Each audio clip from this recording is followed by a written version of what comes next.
Hey guys, it's Becca Gamer or Rebecca. Welcome back to my channel, my lovelies. I hope you're having an amazing day today, and if you're new to my channel, hi. Thank you for stopping by. Let's get into this video.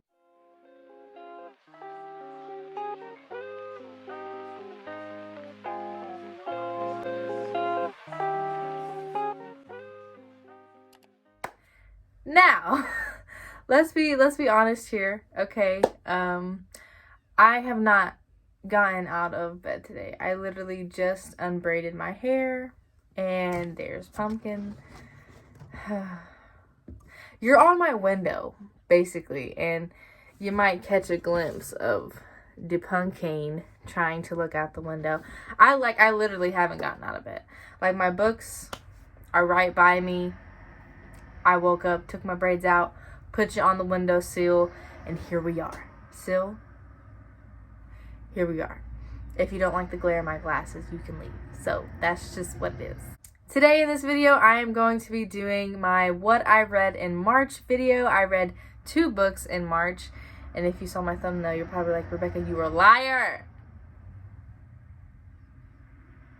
But I will also be confessing to you guys because I bought books. Now, if you're new to my channel, hi. Thank you for stopping by, like I say in my intro. My whole entire TBR, I'll leave my TBR video, is this the right side? I'll leave my TBR video up in the eye for you. My whole entire TBR is books from 2020. I bought all of the books from that video in 2020, and it's 2021, and I still haven't read all of them, a majority of them. I only read like 6 of them out of the 20-something I bought last year. I went crazy with buying books last year, so I put myself on a book ban until I read majority of the books on my TBR, which is from 2020. So, I'm on a book ban, right? 2 weekends ago, my mom and my sister convinced me to go shopping with them. We went to a thrift store, found some books that were only $2. And then we went to Costco. Girl, I shouldn't have bought them, but I did. But I'm not allowing myself to read them until I get done with my TBR. So I'll just show them to you real quick. First, I have Trial Run by Thomas Locke.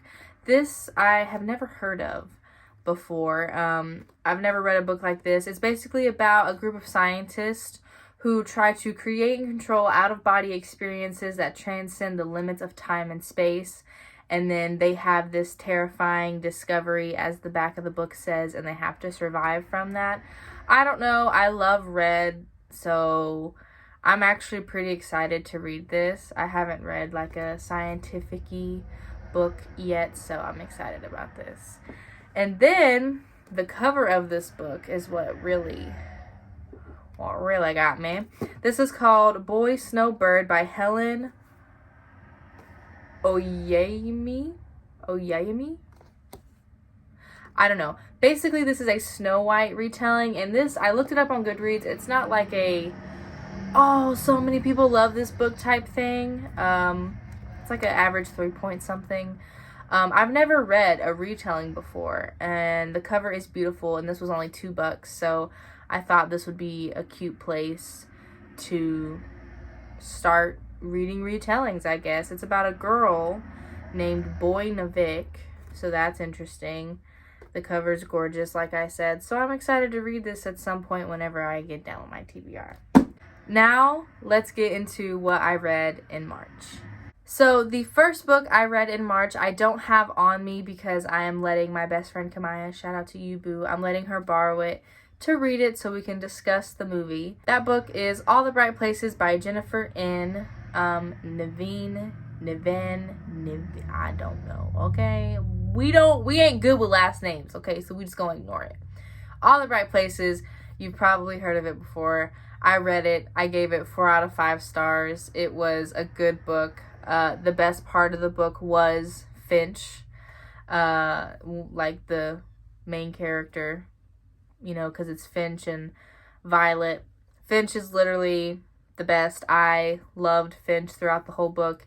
he really pulled me through the book. The story was just great, like with wandering Indiana and like the ending of the book when Violet was wandering in her perspective. It was just so, it was so good and it was so cute. And my heart, you know. The writing was very average. Honestly, you could even say a little bit below average. The writing could have been a lot better, but you know, it wasn't perfect, but I loved Finch, basically. That is what I loved about All the Bright Places, was Finch. I watched the movie. I could sit here and talk to you for a good 30 minutes about why I hated that movie. If you watched All the Bright Places, it's on Netflix, you can still watch it. If you watched that movie and you hated it, congratulations. You're right. It is horrid. Read the book. Read the book. It's an easy read. Like I said, average writing, nothing too crazy, nothing hard. There's so many reasons as to why I hate, double hate, loathe entirely that movie. Okay. Finch was portrayed horribly.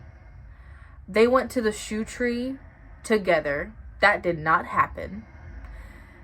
Violet did not go to, with considering the shoe tree, to the places that she went to. The church at the end of the movie, where's the letter? Where's the letter? Where's the letter? 'Cause bye. She did kill the Marco part, though. Marco! She killed that. She did.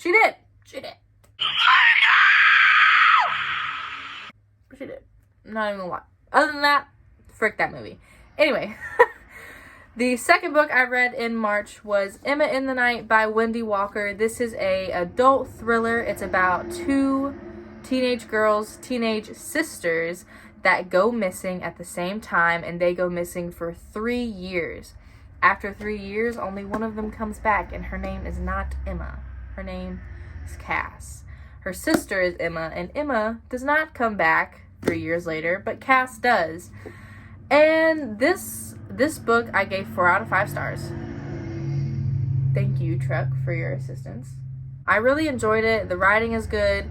The research was done very well for this book.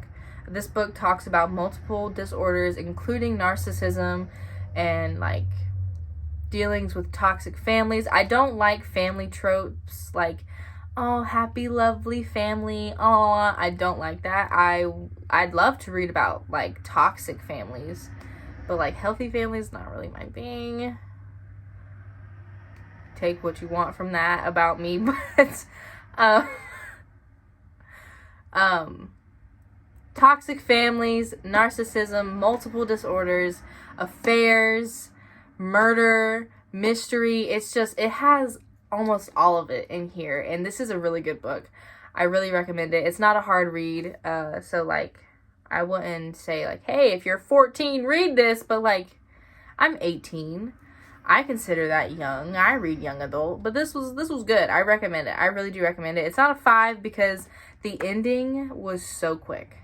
Like, the big twist at the end was a big twist. I did not expect that whatsoever. I was low-key shook. But it happened so quickly and was explained so quickly. I couldn't, like, what's the word? Let it sink in, I guess. That kind of sucked. But nonetheless, it's a good book. I love how an author, you can just tell they did their research. And Wendy Walker did her research on narcissism and the other disorders that she mentioned in her book. Like my favorite book of all time, which I haven't talked about on my channel because I read it last year, A Light Too Bright by Samuel Miller. That is my favorite book. It is the only book I have rated 5 stars so far on my trying to get back into reading journey, I guess.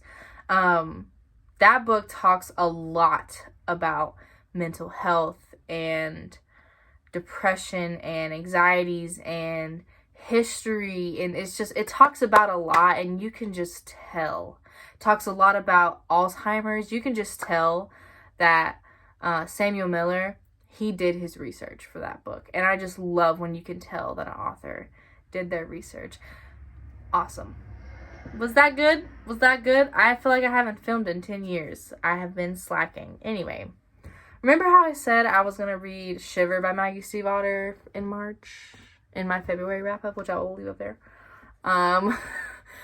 Yeah, no, I tried to read it, and I said, frick that. I really don't want to read this book, so then I read All the Bright Places. But here we are.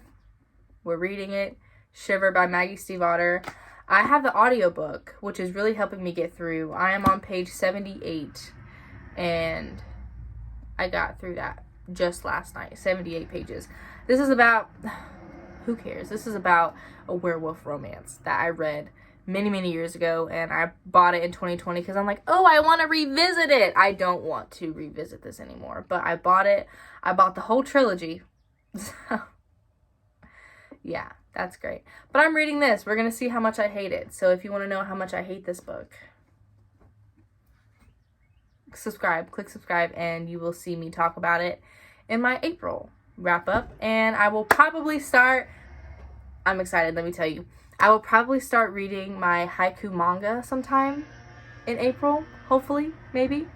If you don't know, I'm collecting all 45 volumes of the haiku manga. There's my haiku poster right there. I have another one over there. You can't see him, but if you haven't seen my haiku manga shopping vlog, I really enjoyed doing that vlog and making that vlog. So if you could, go check it out. It's cute, whatever, blah, blah. But in that vlog, I bought 6 volumes of manga online and 2 in store.